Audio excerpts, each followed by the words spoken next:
Assalamualaikum warahmatullahi wabarakatuh. Innal hamdalillah nahmaduhu wa nasta'inuhu wa nastaghfiruhu wa nastahdihi wa natubu ilayhi wa na'udzu billahi min shururi anfusina wa sayyiati a'malina.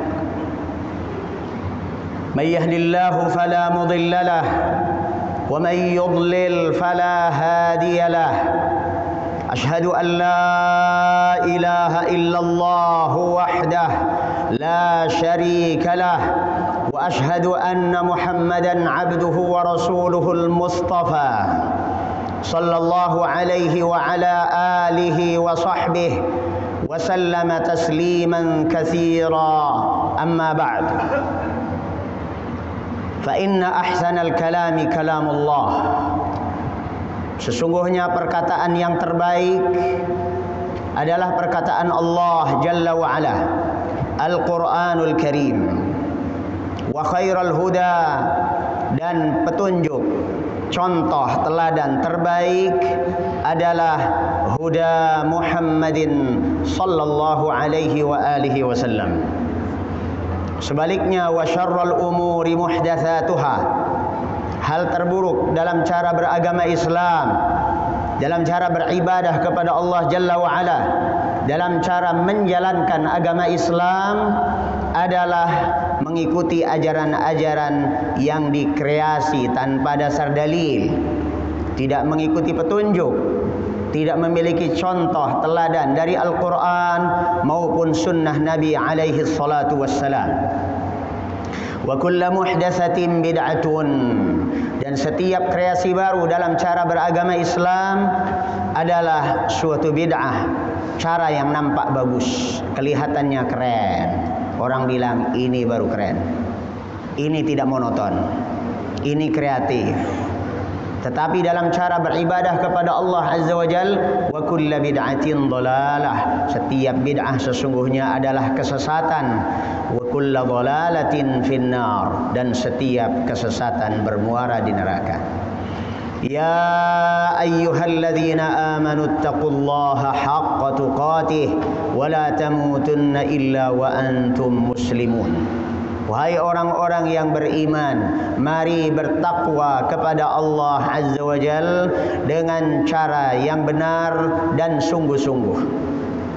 Bertakwa dengan cara yang benar adalah melaksanakan perintah atas dasar petunjuk bagaimana perintah itu mestinya dilaksanakan. Bertakwa dengan benar juga dengan meninggalkan larangan jika memang benar ada dalil yang melarang. Bertakwa dengan sungguh-sungguh artinya tidak asal-asalan, asal jadi, yang penting sudah selesai. Mari bertakwa dengan sungguh-sungguh. Bertakwa dengan sungguh-sungguh berarti harus meletakkan ilmu sebelum amal. Mari menuntut ilmu sebelum beramal dan berdakwah. Al-Imam Al-Bukhari rahimahullahu ta'ala di dalam kitabnya Sahih Al-Bukhari yang sangat terkenal, dan umumnya kita sudah mengenal kitab ini, Al-Jami'us Sahih Al-Musnad min sunani Rasulillah sallallahu alaihi wasallam, terkenal populer dengan sebutan kitab Sahih Al-Bukhari. Dalam kitabnya beliau membuat sebuah kesimpulan dan dijadikan sebuah judul, Al-ilmu qabla al-qawli wal amal. Berilmu terlebih dahulu sebelum berkata dan berbuat. Saudaraku kaum muslimin yang kami cintai karena Allah Azza wa Jalla, ini bulan Ramadan diidentikan oleh Allah Subhanahu wa taala dengan bulan Al-Quran. Allah Subhanahu wa taala berfirman di dalam surah Al-Baqarah ayat 185. A'udzu billahi minasy syaithanir rajim. Syahrul Ramadan alladzi unzila fihi al-Qur'an للناس وبينات من الهدى والفرقان فمن شهد منكم الشهر فليصمه ومن كان مريضا أو على سفر فعدة من أيام أخر يريد الله بكم اليسر ولا يريد بكم العسر ولتكملوا العدة ولتكبروا الله على ما هداكم ولتكبروا الله على ما هداكم ولعلكم تشكرون. Allah Ta'ala berfirman, Syahrul Ramadan, bulan Ramadan adalah bulan alladzi unzila fihi al-Qur'an, bulan saat momentum diturunkannya Al-Qur'an.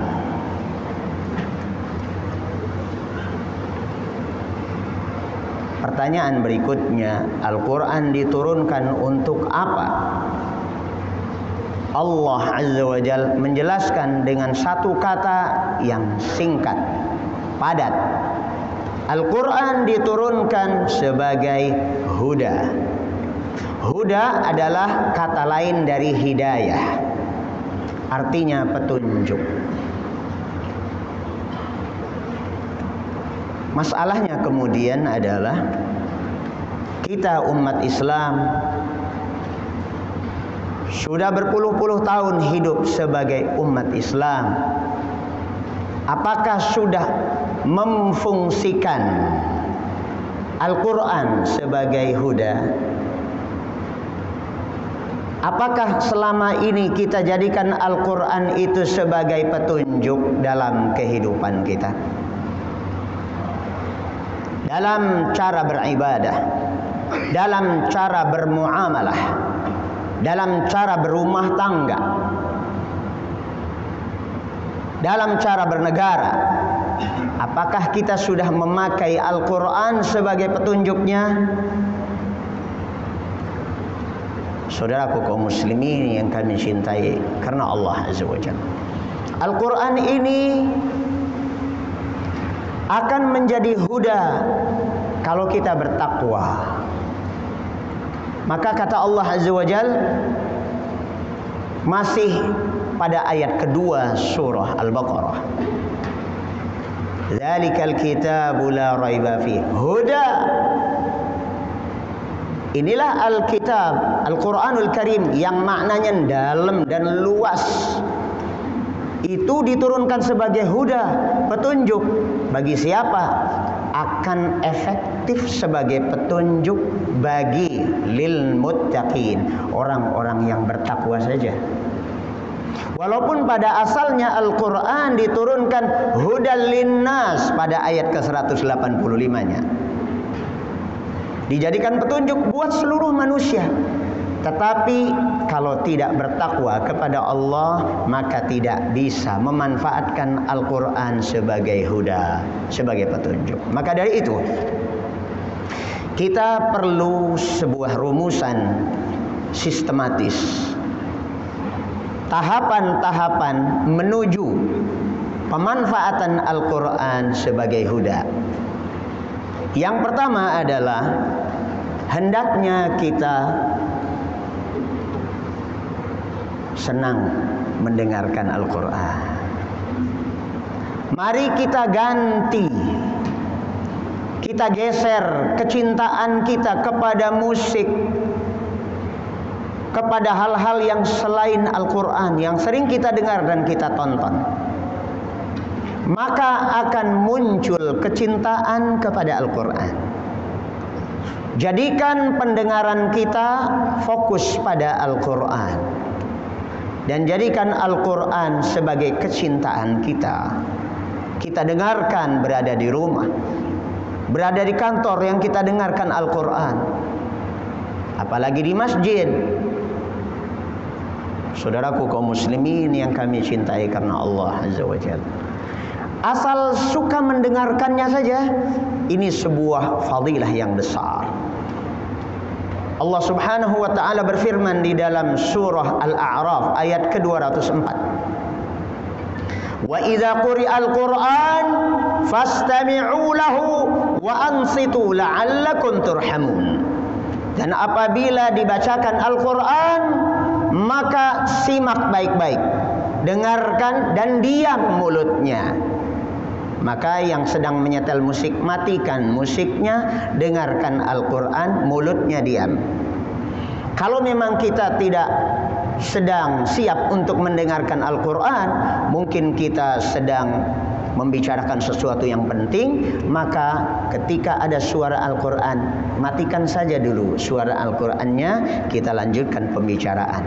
Jangan ada obrolan, di sampingnya ada bacaan Al-Quran.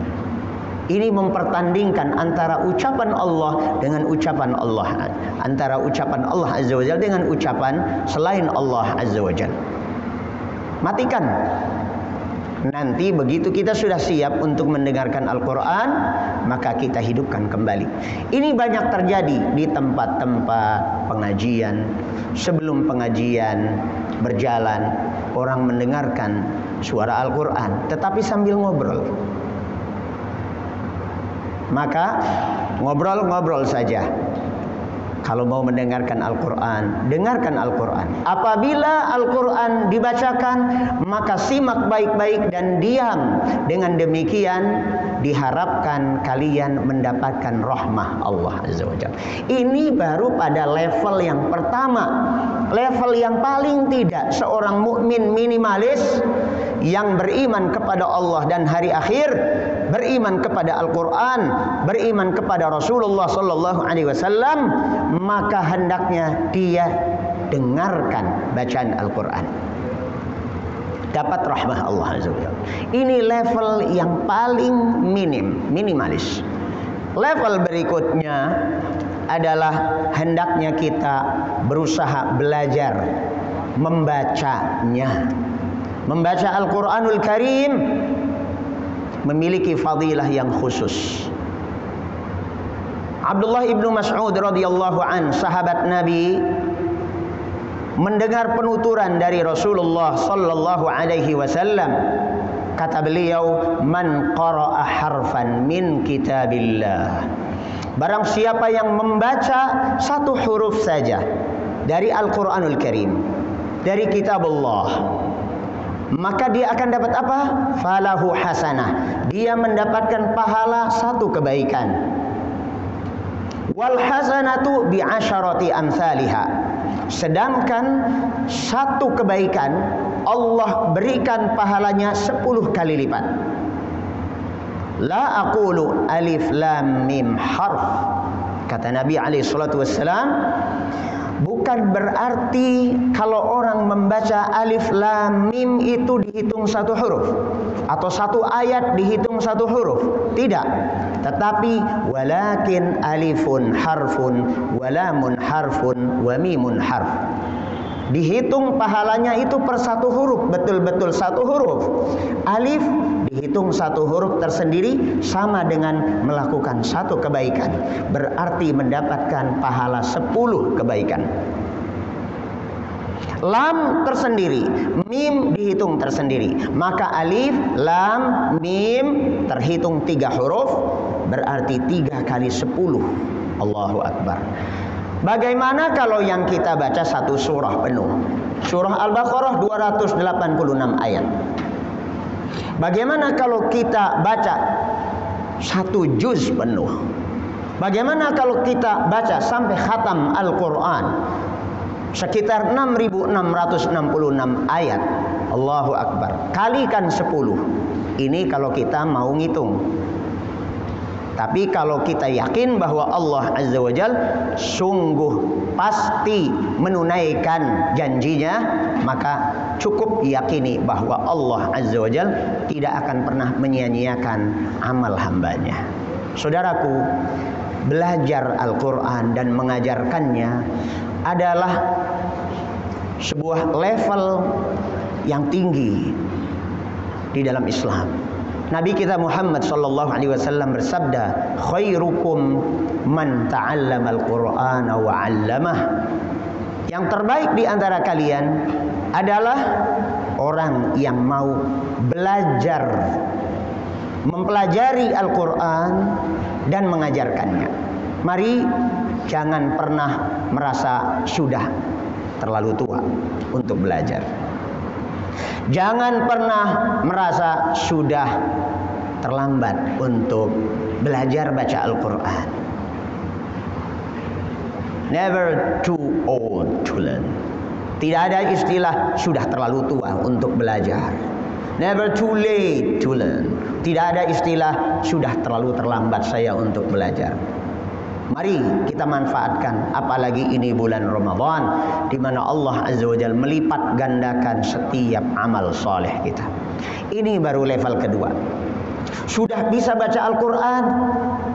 Belum termasuk memanfaatkan Al-Quran sebagai petunjuk. Karena banyak orang yang sudah bisa baca Al-Quran, tetapi perilaku dalam hidupnya juga tidak ubahnya seperti orang jahil. Betapa banyak orang yang pandai membaca Al-Quran, tetapi Al-Quran justru berbalik melaknatinya. Demikian kata Nabi alaihi salatu wassalam, "Rubba qari'in lil Qur'an wal Qur'anu yal'anuh." Betapa banyak orang membaca Al-Quran, tapi justru sebaliknya Al-Quran malah melaknatinya.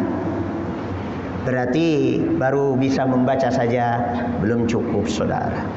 Tingkatkan berikutnya, level yang ketiga. Usahakan bisa menghafalnya. Seberapa yang bisa kita hafal? Allah Subhanahu wa ta'ala telah menjadikan Al-Quran itu mudah untuk dihafal. Allah Azza wa Jalla berfirman, "Walaqad yassarnal Qur'ana lidzikri fahal mim muddakir." Sungguh kami telah mudahkan Al-Quran untuk dihafal. Siapa yang mau menghafalnya? Allah berikan tawaran spesial. Dan ini berlaku untuk kita semua. Tidak hanya untuk anak pesantren, tidak hanya untuk kelas ustaz. Siapapun diberikan tawaran ini. Allah Subhanahu wa ta'ala Maha Pemurah dan Maha Penyayang. Saudaraku kaum muslimin, apakah kalau sudah hafal Al-Quran berarti sudah memanfaatkan Al-Quran sebagai huda? Belum. Naik pada tingkatan keempat, seyogianya kita berusaha untuk memahami apa maksud Allah Azza wa Jalla di dalam Al-Quranul Karim. Untuk bisa paham, karena Al-Quran turun dengan bahasa Arab, maka seyogianya kita berusaha untuk mempelajari bahasa Arab. Setidaknya sampai pada level kita bisa paham apa sih maksud Allah Subhanahu wa ta'ala dengan firman-Nya. Maka dari itu, orang-orang yang membaca Al-Quran kemudian tidak sampai pada tadabbur, tidak sampai pada pemahaman, maka Allah Subhanahu wa ta'ala menyindir dengan sindiran keras. Afala yatadabbaruna al-Qur'an am ala qulubin aqfaluha. Mengapa mereka tidak tadabburi Al-Quran? Atau memang hatinya sudah terkunci mati? Mari kita berusaha untuk meningkat terus. Di Indonesia ini sudah sangat banyak orang yang gemar mendengarkan Al-Quran, pandai baca Al-Quran, bahkan hafal Al-Quran. Anak-anak kecil sudah hafil. Dan banyak yang sudah bangga dengan prestasi bahwa saya sudah hafal Al-Quran. Padahal itu level belum sampai pada level memanfaatkan Al-Quranul Karim sebagai huda, sebagai petunjuk. Baru akan bisa memakai Al-Quran sebagai petunjuk kalau kita memahaminya. Saudaraku kaum muslimin yang kami cintai karena Allah Azza wa Jalla, saya ingin di dalam khutbah kali ini mengingatkan kebiasaan-kebiasaan kita memfungsikan Al-Quran yang sebenarnya masih jauh dari kriteria memanfaatkan Al-Quran sebagai huda. Akan saya sampaikan pada khutbah kedua. Aqulu qawli hadza wa astaghfirullah li wa lakum wa sallallahu ala nabiyyina Muhammad wa alihi wa sahbihi wa sallam.